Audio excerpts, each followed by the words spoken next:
Bular odam bo'lmaydi. Hayvonlar. Kim? Sen yangi ustozmisan? Aha. Omadingni bersin. Hurmat. Bo'pti, charchaman, ketdim. Voy, qaqqa? Ishga. O'qishchi? O'qish meni va oilamni boqmaydi. Kim yana shu fikrda? Qancha topasan? 15 ming kuniga. Qolganlarchi? Men 20 ming topaman. Kompyuterxonada ishlayman. Men 25 ming topaman. Manikyurchiga yordam beraman. Oramizda eng boyi Mirsagatov. Sen qayerda ishlaysan? Bozorda arava tortaman. Kam 30 ming pulim bor kuniga. Sizlar bu narsalarni faxrlanib gapiryapsizlarmi, bolalar? Nima? Qornimizni to'ydirmaydigan beshlar bilan faxrlanaylikmi? Balki kelisharmiz.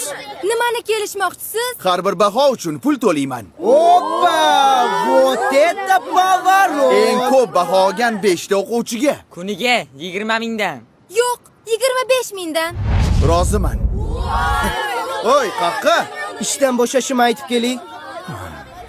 Narziqulov doimgidek ikki. Balki oldin tekshirib ko'rarsiz. Voy.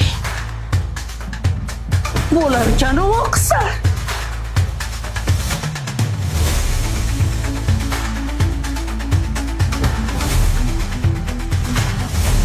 Bizaga pul kerak emas. Biz o'qishni tanlaymiz.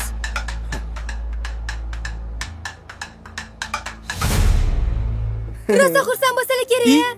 sovg'a o'zi kimda? Monda. Bo'lla. Ustoz yo'q ekanlar. Assalomu alaykum ustoz. Doston Rustamovich ko'rmadingizmi? Dars tugadi. Ketdi. Nega ketadilar? Bugun o'qituvchilar kuni-ku.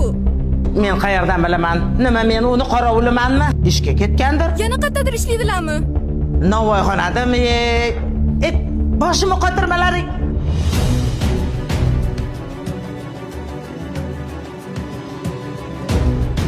Ustoz, Iya? Kelinglar bolalar, non beraymi? O'zingizni pulingiz yo'q ekan-ku. Nimaga bizga pul bermoqchi bo'ldingiz? o'zingizni bolalaringiz bo'lib turib, nimaga begona bolalarni o'yladingiz? Shunaqa qiyin ekan. Nima qilasiz bu kasbni tanlab? Ustozlik kasb emas, bolalarim. Ustozlik bu hayot yo'li.